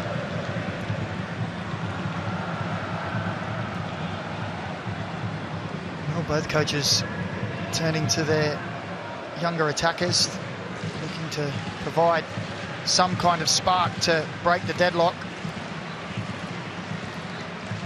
Jelicic, Lofthouse, chance, Markowski, and Andrew Redmayne to the rescue for Sydney. And then Markowski just leaving that boot in a fraction too long. But they fashioned that opportunity really well, Brisbane.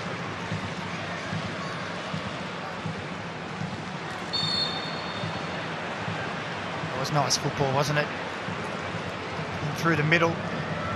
Wide pass, and then Markowski on the stretch. Just couldn't quite guide it past Andrew Redmayne.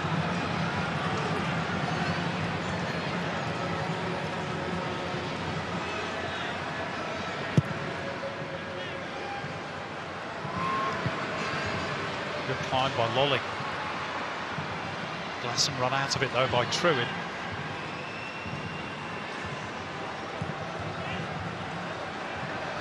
Aldridge.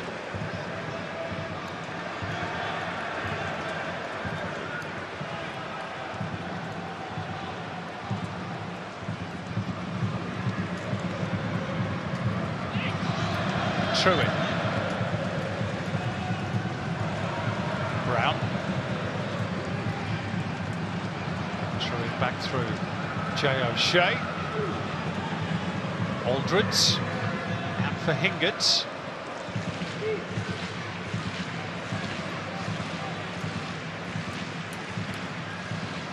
Sydney penned in their own half of the pitch. Brisbane probing. The cross from Brown has found Markowski. Markowski trying to force the issue with the corner, but clearly came off him last. And again, it's Corey Brown with the ball into the box. Plenty of blue shirts there on this occasion. He's been handy for Brisbane this season, scored 3 goals, including that equaliser a week or 2 ago against Western United.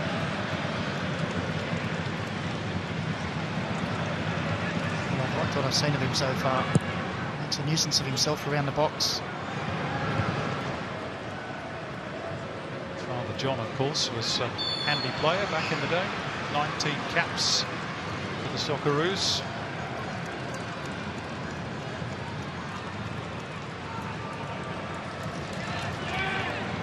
Knew how to put the frame about. Lolly trying to take it on the half volley. Difficult to execute.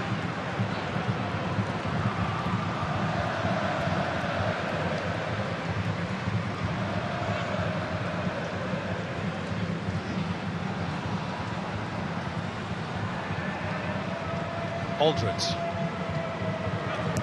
Hingert. Or Shea. Truitt. Again, careful build-up from Brisbane. Trying to move Sydney around, create that little bit of space. Sent wide by Aldridge for Brown.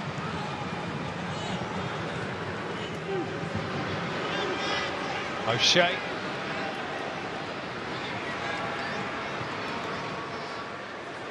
Hingert.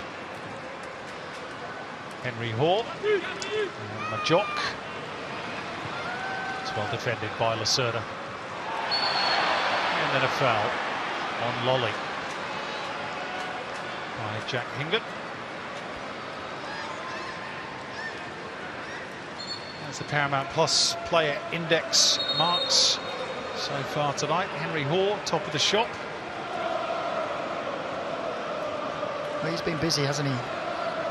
Playing more in that central role over the past few weeks. Tarash Gamulka, maybe a late change for Brisbane.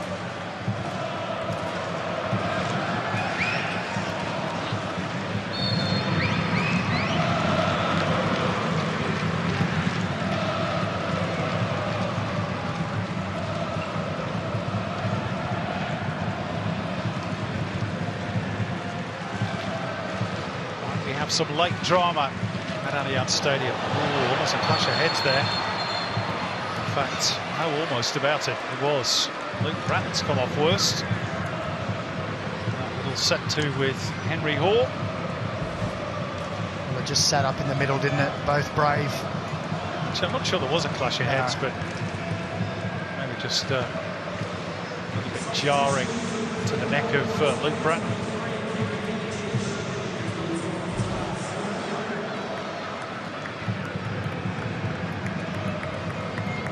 There's that late change for Brisbane Roar. Keegan Jelicic worked hard tonight.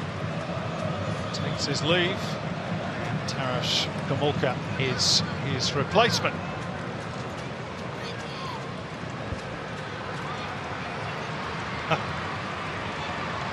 The original Raw onesie, I guess.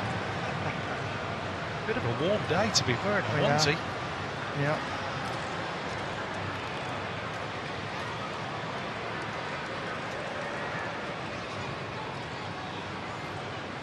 Especially if you need to go and do a number twosie.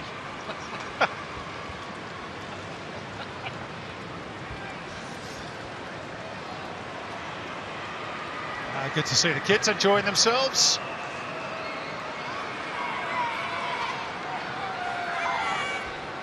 Not too sure the man on sitting against the fence was enjoying the kids screaming in his ear, but they were having a great time. Lofthouse, a little tug on the jersey by Courtney Perkins, who's be a little bit careful on a yellow card. They've had a couple of free kicks in this area, Brisbane Roar, and they haven't quite got the delivery right yet. As we move into the 90th minute, this is the perfect opportunity to get one right. And in that regard, the responsibility again falls on the shoulders of Jay O'Shea. And it's helped on and the near post by Kai Truin, but not to any great effect. Sydney survived that particular raid.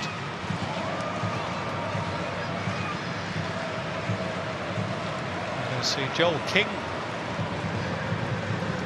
introduced after his injury layoff at the expense of Joe Lolly, who's been a tireless worker once again on behalf of the Sky Blue cause. And maybe that's a little indication that the Tale has decided a point is a good outcome for Sydney FC. Well, I think when you go 70 minutes with a man down, you come away with a point, you could be happy with that. As I said earlier too, it puts them within 3 points of third place, with a game in hand as well. Yellow card for Andrew Redmayne for delaying the restart. Time wasting in the opinion of Adam Kersey.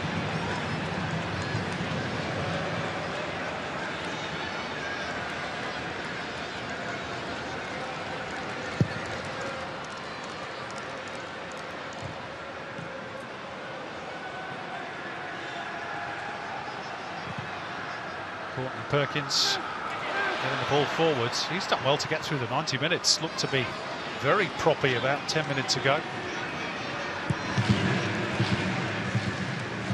O'Shea has made some pretty important interventions as well on behalf of Sydney FC. This is Majok, seen out by Grant.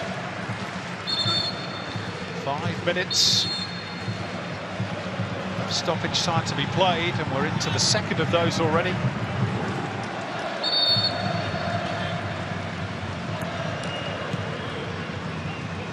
That did not go where Corey Brown wanted it to. Well, he was told to go back down in the corner for the throw-in. I thought you could take the throw-in from behind.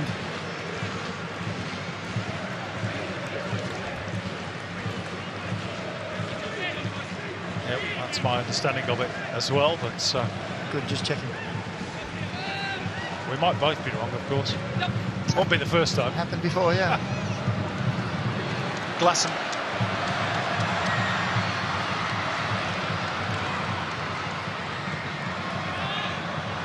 Given away by Glasson, but won back immediately by Grant, which prevented a quick counter for Brisbane.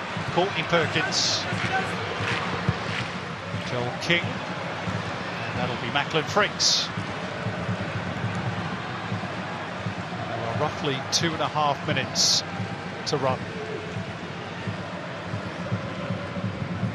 If it stays this way, it'll be a real mixed bag between these two this season. Win for Brisbane, one for Sydney, and one draw. Unless you include the Australian Cup final as well. O'Shea.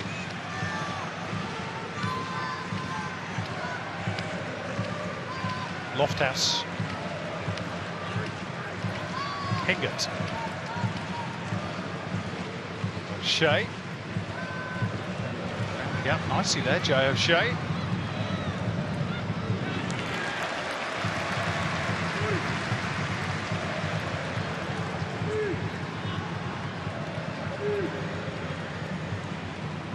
Square by Aldred for Truin.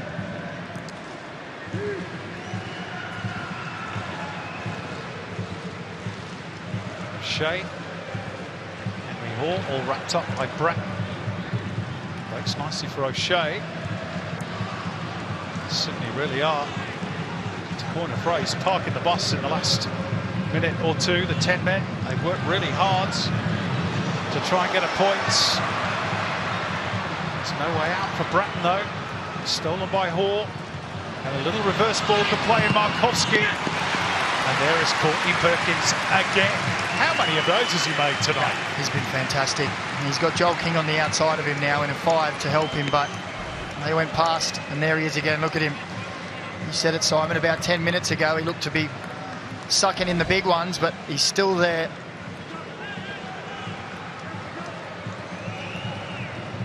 One final corner to defend, perhaps for Sydney FC. There he is, 4 clearances tonight, along with Hayden Matthews. Here's Joe Shea's corner. Make that 5. Back in it comes though, and it's Kai Truitt, allowed to turn in the box. Holman to hook it forward for Sydney. Just a matter of seconds remaining.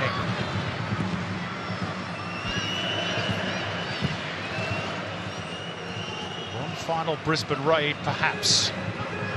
Markowski. Andrew Redmayne will hang on to the ball, and there goes the full-time whistle. And given the circumstances, I reckon Sydney FC will think that is a point gained rather than 2 dropped. They extend their unbeaten run to 8 matches. Brisbane Roar perhaps a little bit disappointed not to take all 3, given that they played the majority of the game with the extra man following the dismissal of Jake Girdwood-Reich in the first half. They remain outside the final spots, although they have closed the gap on Western Sydney Wanderers in 6 to just 2. And the Roars wait for a win at Allianz, which dates back to 2018. Will go on a bit longer, and you can tell from those reactions that Brisbane are the more disappointed team of the 2. Sydney had to dig in. They took the lead through Robert Mack. Henry Hoare with the equaliser 3 minutes later, and that's the way it stayed. Full time at Allianz. Sydney FC 1, Brisbane Roar 1.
Thanks, Dad. Yes, I'm here with Keegan.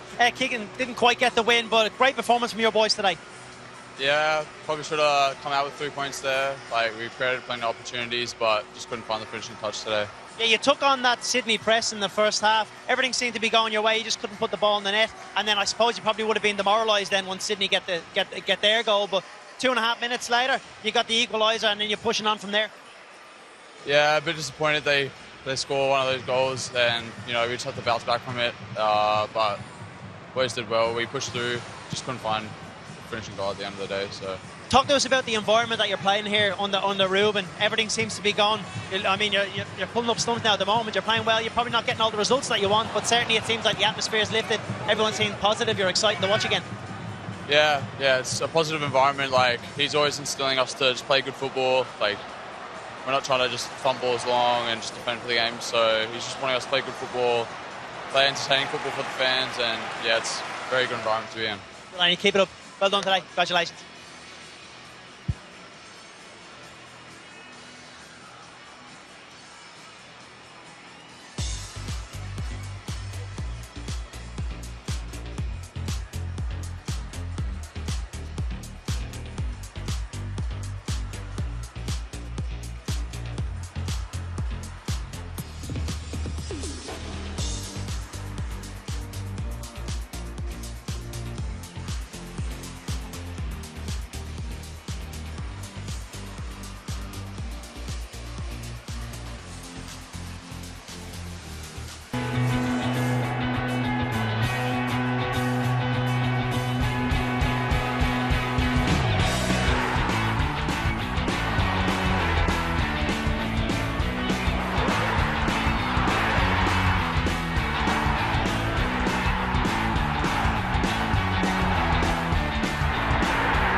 Right, Iffy, you got another draw today. All things considering, you must be quite proud of the boys today.